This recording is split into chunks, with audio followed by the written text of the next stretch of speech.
Hamba Allah yang dimuliakan oleh Allah, dalam kitab ini di antaranya terdapat sebuah hadis.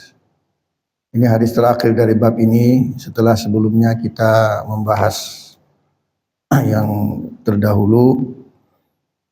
Wa Ibnu Abbas radhiyallahu anhuma qala, dari sahabat Ibnu Abbas, semoga Allah meridhoinya, di mana Ibnu Abbas berkata, bainama Nabi sallallahu alaihi wasallam yakhutubu, Nabi pada saat Nabi berkhutbah, ya, idza huwa birajulin qaimin, tiba-tiba ada seorang laki-laki berdiri. Ya, jadi ketika Rasulullah berkhutbah, tiba-tiba seorang laki-laki berdiri. Ya. Fasala anhu, Nabi bertanya, siapa dia itu? Kok tiba-tiba berdiri? Ya, ini khutbah Nabi di tanah lapang. Ya.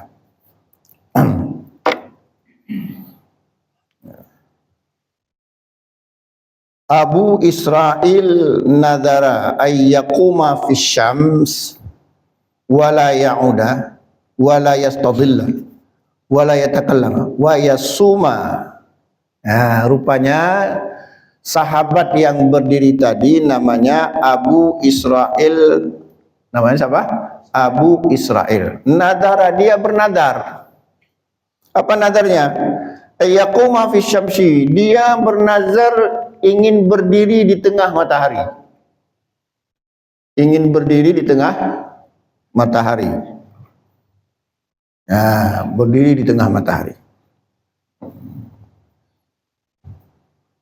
Ya. Wala yang udah nggak mau duduk. Jadi berdiri di tengah matahari, nggak mau duduk. Nah, itu bernazar dia.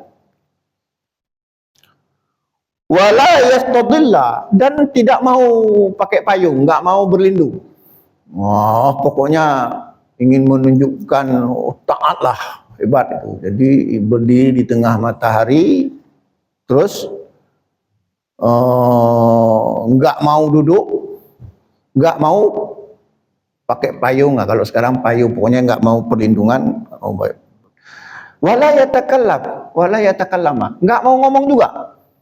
Ini nadar. Wa yasuma, dan berpuasa. Nah, ini pernah rupanya ada model gini di zaman Nabi. Ada seorang sahabat berdiri di tengah matahari, nggak mau duduk. Apalagi tadi? Nggak mau pakai payung, berpuasa. Nah, bernadar dia. Faqal Nabi sallallahu alaihi wasallam mengatakan, umuruhu, suruh dia. Falyatakallam, suruh dia ngomong. Wal yastadilla, suruh dia berlindung, suruh pakai payung dia. Mungkin di zaman Nabi nggak ada payung, mungkin apa, pelepah kurma atau apalah. Wal yauda, suruh dia duduk. Wal yatimma shaumahu, dan teruskan puasanya. Ya, rawahu Bukhari, hadis juga Imam Bukhari. Ini juga menunjukkan berlebih-lebihan dalam agama. Nah, bagaimana dengan hal seperti ini? Nah, tadi dia bernazar akan berdiri di tengah matahari, nggak mau duduk, nggak mau pakai payung, berpuasa. Tapi Nabi suruh yang Nabi teruskan hanya puasa, yang lainnya Nabi suruh duduk, suruh pakai payung dan sebagainya. Sementara nadar itu, kalau kita bernadar maka wajib penuh. Ya, gimana nih? Maka di sini berlaku ada namanya kafarah nadar.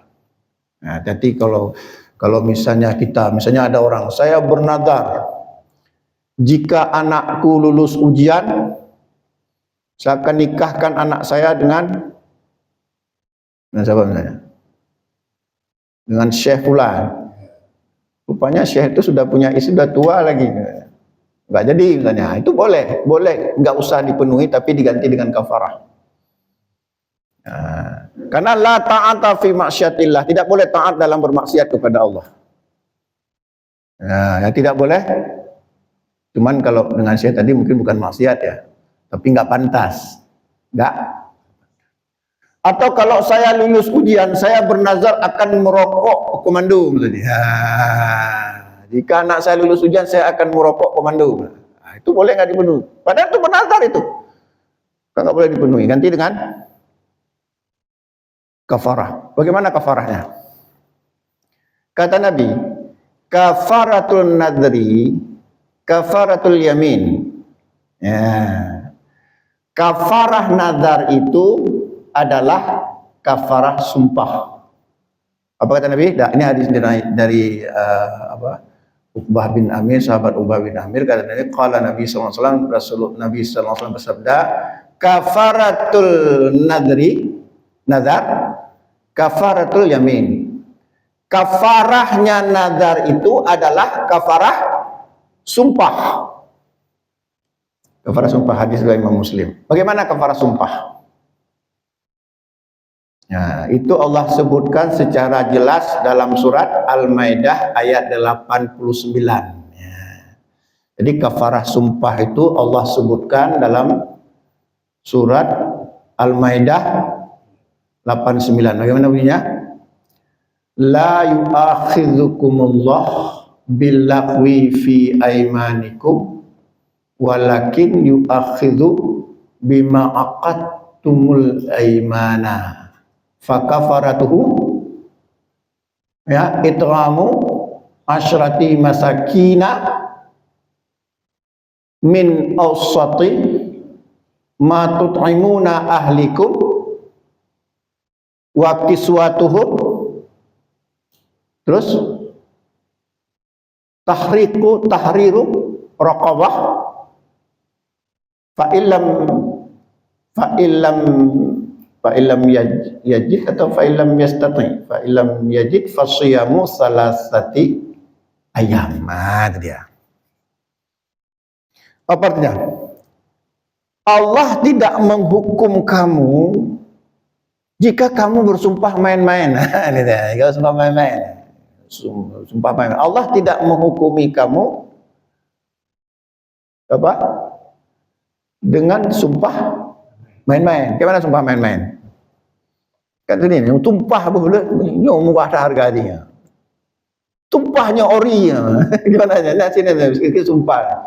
Wallah, sumpah. Allah tidak menghukum kita dengan sumpah yang main-main. Walakin yu'akhidhukum bima aqadtumul imana. Tapi Allah menghukum kamu dengan sumpah yang sungguh-sungguh. Dengan sumpah yang sungguh-sungguh, bukan sumpah main-main. Ya. Kemudian kafarahnya apa tadi? Yang pertama, memberi makan 10 orang miskin. Fakafaratuhu it'amu asyrati masakina. Kafarahnya adalah, maksudnya jika kita langgar sumpah yang sungguh-sungguh tadi, maka kafarahnya yang pertama apa? Memberi makan 10 orang miskin. Atau kiswatuhum. Kiswatuhum apa? Membelikan pakaian untuk 10 orang miskin. Atau tahriru raqabah, membebaskan budak. Apabila tidak dapat, maka berpuasa 3 hari berturut-turut. Ya, sebagaimana ayat tadi. Ya.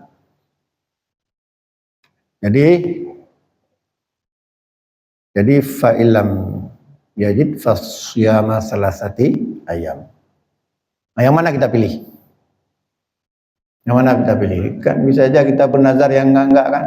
Bernazar yang enggak nyo pulih lun. Kadang-kadang ada juga bernazar mengandung kesyirikan. Nyo pulih lun mekaoi bak kuburan Syekh Kuala. Itu udah syirik hukumnya. Itu harus bayar kafarah, enggak boleh dilakukan. Nah, itu dari la ta'ata fi maksiatillah, innama ta'atu fil ma'ruf. Tidak boleh taat dalam bermaksiat kepada Allah. Ketaatan itu mesti dalam yang ma'ruf. Jadi di antara itu pilihan ya, ikhtiar itu pilihan, ikhtiar. Bukan kesemuanya, pilihan. Jadi boleh kita memberi makan 10 orang miskin atau memberi pakaian kepada mereka 10 orang juga, atau membebaskan budak, atau puasa 3 hari berturut-turut. Bagaimana kalau tidak berturut-turut? Boleh. Cuman kalau bisa puasa berturut-turut. Nah, ini dia. Ini hadis terakhir dalam bab tadi, sederhana dalam ketaatan kepada Allah, tentang masalah kafarah nadar. Membayar nadar itu wajib. Saya dulu pernah ya, ada seorang akhwat, dia bilang gini, dulu katanya dia pernah bernazar begini, jika ibu saya selamat dari tsunami, dia bernazar ini, saya ingat kali itu, kebetulan ditanya bukan sama saya, sama ustadz, ada dari Jawa, ustadz, alah tuh, ya ada ustadz dari Jawa, tanya bukan sama saya, ditanya, jadi dia bernazar begini, dia bernazar, jika ibu saya selamat dari tsunami, maka saya akan selalu berpuasa Senin Kamis. Senin Kamis atau puasa Nabi Daud katanya, puasa Senin Kamis. Jika saya mampu katanya. Nah, gimana? Itu belajarnya. Jika ibu saya selamat dari tsunami, saya akan puasa terus menerus entah Senin Kamis. Dia bilang entah Nabi Daud, puasa Nabi Daud, saya sudah lupa. Jika saya mampu, itu gimana tuh kalau model? Masuk main-main. Maka yang seperti ini bayar aja kafarah. Jangan repot-repot pusing-pusing, karena bingung kita menerjemahkannya. Bingung, bayar aja kafarah. Jadi paling enak kita puasa 3 hari berturut-turut. Nah, ini hamba Allah ya. Jadi kita jangan bernazar, itu sebenarnya tidak disukai oleh Allah, tidak disukai oleh Rasul. Kenapa? Kita ingin sesuatu, kita ingin beribadah, beramal jika ingin sesuatu. Nah tadi, jika anak saya lulus, saya akan memberi makan anak yatim. Terus kalau nggak lulus nggak kasih makan. Berhitung kali sama Allah. Nah, kan jangan suka bernazar. Tapi kalau sudah bernazar, wajib penuhi. Kalau sudah bernazar, wajib penuhi. Ya sudahlah ya, kita anggap saja bab ini sudah selesai. Sekarang kita masuk bab baru, yaitu bab ke-15, babul muhafadati 'alal a'mal. Bab memelihara amal-amal. Bab memelihara, menjaga amal-amal soleh. Dimulai dengan firman Allah, qala Allah Ta'ala, alam ya'ani lil ladzina amanu an nahsha'a qulubuhum lidzikrillah wa ma nadzala minal haqq wa la yakunu kalladzina utul kitab min qablu fatala alaihimul amad. Ya. Faqassat qulubuhum. Ya. Artinya apa? Tidakkah datang waktu di mana orang-orang yang beriman itu khusyuk hatinya, ya? Apakah tidak datang? Apakah belum datang ya waktu orang-orang yang beriman khusyuk hatinya dengan mengingat Allah? Nah, ini para ulama mengatakan ya, dan menghubungkan dengan hadis, dengan ayat walladzina amanu wa tatma'innu qulubuhum bidzikrillah ala bidzikrillah tatma'innu qulub. Orang-orang yang beriman, orang-orang yang menenangkan hatinya dengan mengingat Allah. Ala bidzikrillah tatma'innu qulub. Orang-orang yang beriman, ingatlah orang-orang yang beriman, orang-orang yang menenangkan hatinya dengan mengingat Allah. Jadi khusyuk itu artinya tenang. Walladzi anzala sakinah fi qulubil mu'minin. Allah lah yang menanamkan ketenangan jiwa ke dalam hati orang-orang mukmin. Ya, sedikit saya jelaskan bahwa kalau hati kita khusyuk, hati kita tenang, dan jika waktunya sudah datang, artinya saat kondisi seperti itu sudah datang pada kita, maka kita menjadi orang yang wara. Apa itu wara? Wara itu apa? Jangankan yang haram, yang makruh pun tidak kita lakukan. Bahkan yang melalaikan pun, yang lagha pun tidak kita lakukan. Itu orang wara. Nah, kalau politik sekarang pilkada itu lagha apa enggak? Nah, ini dalam pilkada nih, lagha enggak? Atau kita enggak peduli?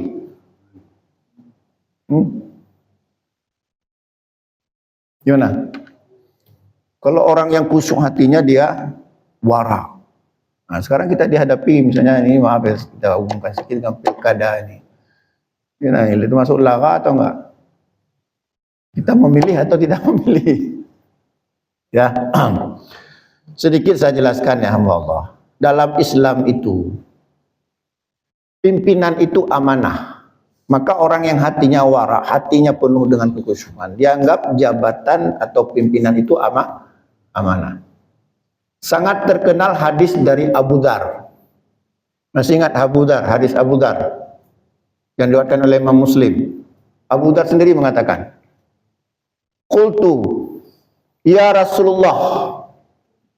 Aku berkata, "Ya Rasulullah, wahai Rasulullah, ala tasta'miluni." Mengapa engkau tidak memberi aku jabatan ya Rasulullah? Permintaan siapa ini? Abu Dzar.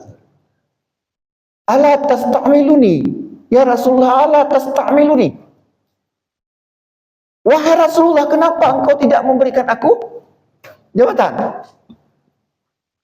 Ya, faqal, kemudian Abu Dzar mengatakan, fadaraba biyadihi ala mankibi.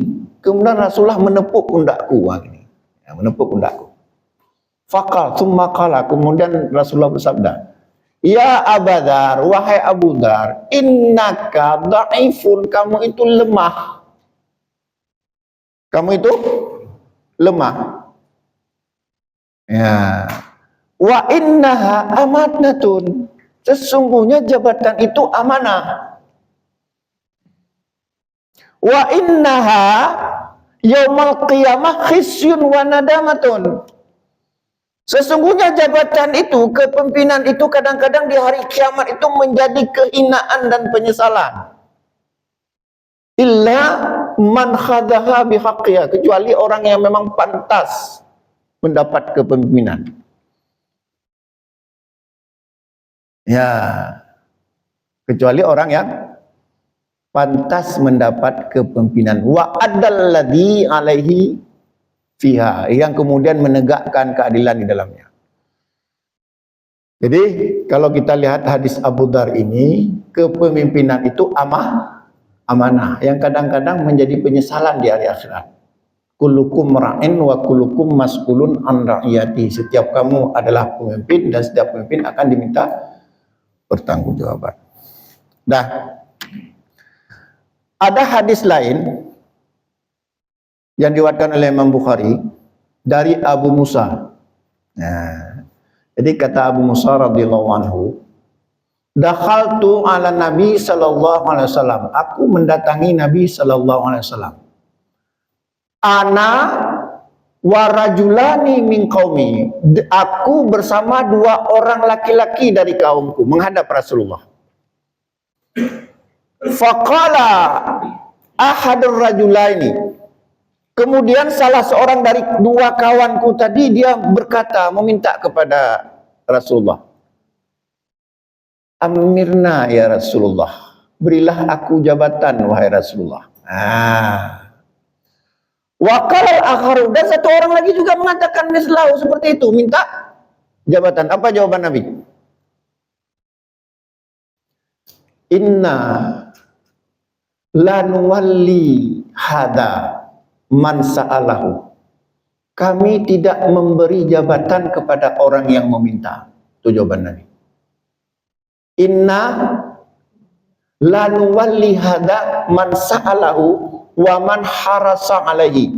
Kami tidak memberi jabatan kepemimpinan kepada orang yang meminta dan dia tamak terhadap kepemimpinan itu. Allah nggak kasih kepada orang yang meminta. Sekarang ada nggak calon pemimpin yang nggak meminta? Kenapa? Bukan meminta, malah kasih uang untuk kita lagi seperti dia. Dalam riwayat yang lain, hadis ini diriwayatkan oleh Imam Bukhari Muslim dari sahabat Abdurrahman As-Samurah. Jadi kata Abdurrahman, qala li Rasulullah SAW, Rasulullah berkata kepadaku, ya Abu Abdurrahman, wahai Abu Abdurrahman, wahai Abdurrahman, wahai Abdurrahman. Namanya Abdurrahman bin Samurah. La tas'al al-imarah. Jangan kamu meminta jabatan. In utitaha an mas'alatin ukilta ilayya. Jika kamu meminta jabatan, maka kepemimpinan kamu akan menjadi tanggung jawabmu sendiri. Wa in utitaha min ghairi mas'alati, tapi kamu jika menjadi pemimpin bukan diminta tapi dipercayai,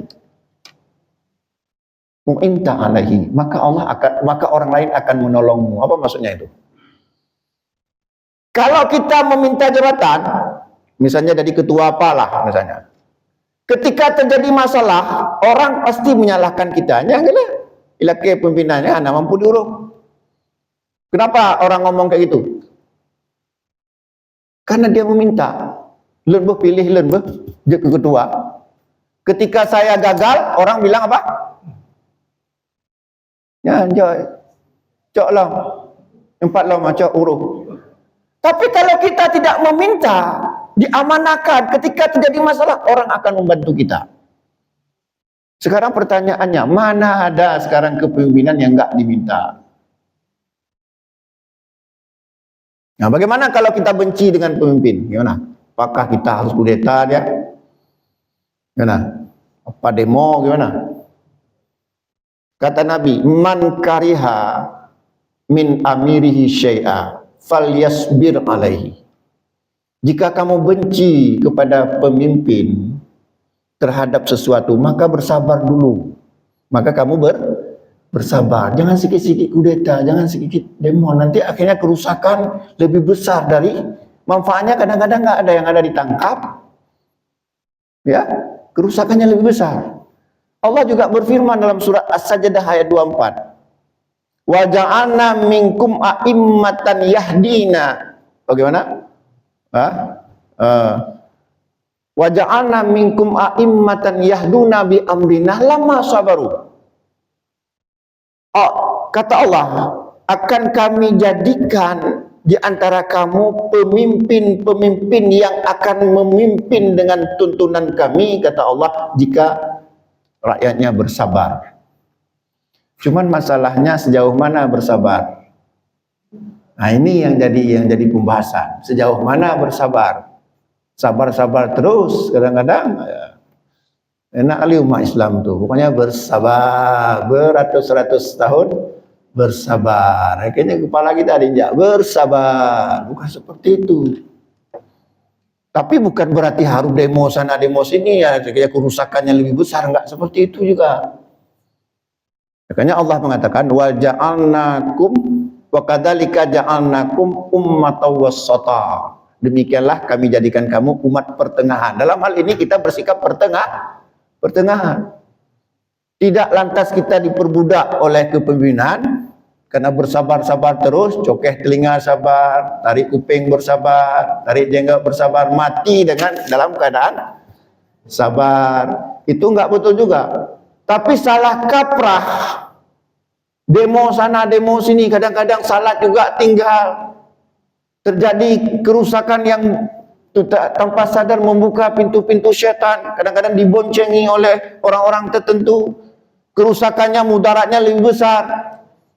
Kadang-kadang sengaja orang pancing-pancing supaya bisa ditangkap, itu kerusakannya lebih besar. Nah, kalau begitu bagaimana sikap pertengahan? Datang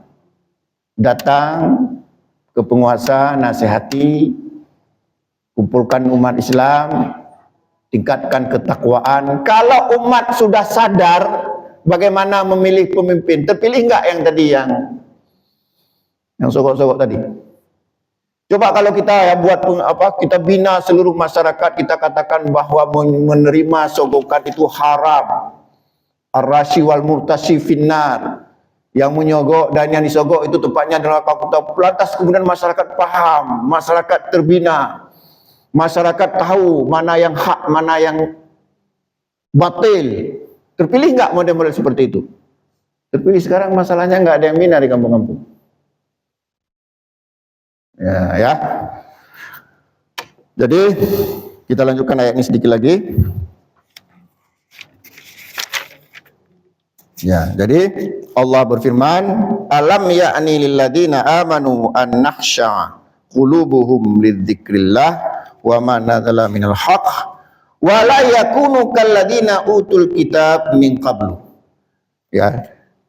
Sudahkah datang waktu, bukankah sudah datang waktu, atau bagaimanakah kita terjemahkan, terserah ya. Yang intinya adalah sudahkah datang waktu bagi orang-orang yang beriman di mana mereka menenangkan hatinya, khusyuk hatinya terhadap apa yang diturunkan Allah berupa hak. Wala yakunu kalladzina utul kitab, dan janganlah kalian seperti orang-orang yang pernah diturunkan Alkitab atau Ahlul Kitab, yaitu orang Yahudi dan orang Nasrani. Min qablu fatala alaihimul amad. Mereka itu diberi umur panjang. Bukan umur perorangan tapi generasi. Generasi Yahudi panjang sejak Nabi Yakub, Yusuf, Ayub sampai kepada Nabi Isa, itu dari kalangan Bani Israel semua, cukup panjang. Tapi ternyata panjangnya generasi mereka membuat apa? Faqasat qulubukum, hati mereka menjadi keras. Summa qasat qulubuhum min ba'di dzalik. Summa qasat qulubukum min ba'di dzalik fahiya kal hijarah au asyaddu qaswah. Kemudian hati kamu semuanya menjadi keras seperti batu, bahkan lebih keras lagi daripada batu. Jadi karena hati keras, akhirnya apa? Berusaha menjadi pemimpin, kadang-kadang menghalalkan segala cara. Dan orang yang memilih juga hatinya keras, siapa yang kasih uang lebih banyak, maka itu yang dia pilih. Nah sekarang yang terakhir sedikit lagi saya ingin jelaskan logika politik Logika politik begini. Misalnya begini. Seseorang ingin jadi pemimpin, apakah bupati atau gubernur. Dia perlu uang kampanye berapa? Kira-kira 20 miliar. Ada uang dia 20 miliar. Kalau ada uang nggak mau jadi bupati dia. Kalau ada uang 20 miliar dia ngapain kita ke sana? Dia jelas nggak ada uang. Tapi uang itu harus ada dari mana? Sponsor, donatur, kontraktor, nanti deal proyek. Oke, saya bantu sekian miliar, tapi saya ini proyeknya kalau kamu berhasil. Terkumpul lah. Uang berapa tadi? 20 miliar. Dia bagi-bagikan. Terpilih dia. Berapa lama menjabat? 5 tahun. Apa tahun pertama apa yang dilakukan? 20 miliar itu harus balik. 20 miliar harus balik. Bagaimana cara? Terserah, pokoknya 20 miliar itu harus balik. Setelah dapat tahun pertama harus dapat 20 miliar. Tahun kedua cari untung. Berapa miliar? 40 miliar bila perlu. Sudah. Tahun ketiga cari uang untuk kampanye ke depan, jangan minta lagi sama sponsor. Sisanya berapa? 2 tahun. Itulah yang digunakan untuk sisa-sisa untuk rakyat. Walaupun yang saya katakan ini belum tentu benar, Tapi ini logika politik. Jadi kapan untuk rakyat? Karena sudah terlanjur dihabiskan uang. Apalagi bukan 20 miliar, berapa? Triliun itu. Triliun kadang-kadang untuk pimpinan top pimpinan. Triliun. Puluhan triliun. Gak mungkin orang gratis. Apalagi bukan cari pahala itu. Nah inilah yang terjadi. Kenapa negara kita pada kaya sumber daya alam, cerdas, tapi kenapa kita terperosok? Kalah jauh kita dengan Malaysia. Belum lagi dibandingkan dengan negara Brunei Darussalam. Kita kalah. Karena Masya Allah moral masyarakat kita, khususnya sebagiannya pemimpin-pemimpin cukup parah. Ya udahlah, kita nggak usah pertajam-tajam, nanti ya Ustaz Irman kan ngomong politik pula di situ. Apa tuh Ustaz Irman tuh nggak jelas itu ngomong politik. Ada yang mau bertanya? Ada yang mau bertanya, ibu mungkin, bapak-bapak?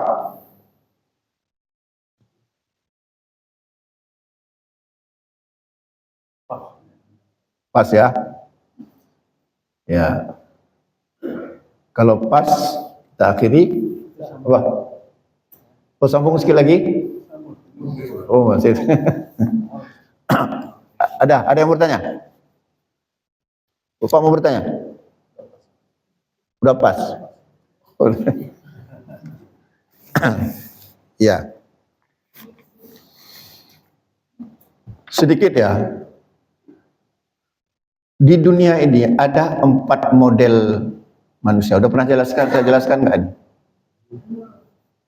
Di dunia ini ada 4 model manusia. Yang pertama apa? Bahagia di dunia, bahagia di akhirat. Di dunia kaya raya, mati masuk surga. Siapa mereka? Rasulullah bersabda, innallaha yuhibbu 'abdan taqiyya wal ghaniyya wal khafiyya. Hadis riwayat Imam Muslim. Apa artinya? Sesungguhnya Allah sangat mencintai hambanya yang bertakwa, yang kaya, ghani, kaya, cukup kaya, wal khafiyya. Tapi dia bersembunyi, dia sederhana, nggak menampakkan kekayaannya, nggak menampakkan amalannya. Itu orang itu bahagia di dunia, bahagia di akhirat. Masuk nggak kita? Insyaallah, anggap aja masuk. Masuk. Di dunia kaya raya, mati masuk. Tipe kedua, di dunia kaya raya, di dunia senang, di akhirat celaka. Siapa ini? Ini persis yang digambarkan dalam firman Allah. Man kana yuridul hayatad dunya wa zinataha nuwaffi ilaihim a'malahum fiha wa hum fiha la yubkhasun. Ulaika alladziina laisa lahum fil akhirah illan nar. Barang siapa yang mengharapkan dunia dan seluruh perhiasannya, Allah kasih asal berusaha dan tidak dirugikan sedikit pun. Mau mencuri, mau korupsi, silakan, nggak dirugikan. Tapi apa? Ulaika laisa lahum fil akhirah illan nar. Orang seperti ini tidak akan mendapatkan sedikit pun di akhirat kecuali neraka. Bahagia, senang di dunia, celaka di akhirat. Ada nggak orang seperti ini? Ya, mana peduli, halu-harum nggak ada. Bahkan ada yang berani ngomong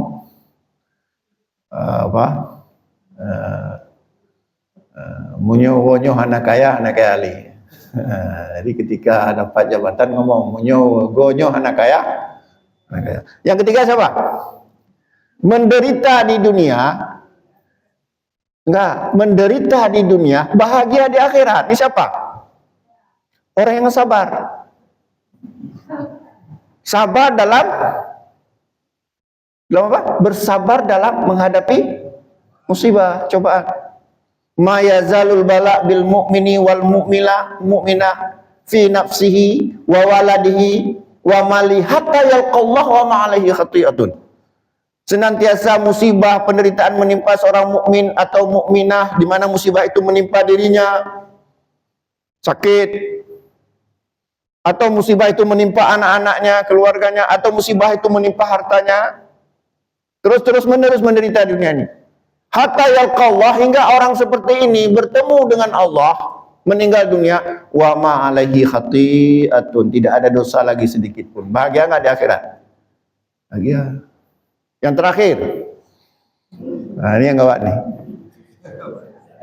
Di dunia gemade kena omong gade ude, tempat hanajelah, humah hanajelah, dedek tro, sujud enggak mau. Siapa nih? Di dunia menderita, mati masuk neraka. Inilah yang difirmankan oleh Allah. Wa man a'rada an dzikri fa inna lahu ma'isyatan dangka wa nahsuruhu yaumal qiyamati a'ma. Barang siapa yang berpaling dari peringatanku, Allah suruh sujud enggak mau sujud, Allah suruh saum enggak mau saum, maka Allah akan berikan kehidupan yang sempit di dunia ini, menderita di dunia ini. Mata pencaharian susah, kerja enggak ada, dan pada hari kiamat dikumpulkan dalam keadaan buta. Celaka di dunia, celaka di akhirat. Kita pilih mana? Kita pilih yang pertama atau yang ketiga ya. Mudah-mudahan ada manfaatnya karena sudah azan. Aqulu biqauli hadza fastaghfiru innahu ghafurur rahim. Wassalamualaikum warahmatullahi wabarakatuh. Waalaikumsalam.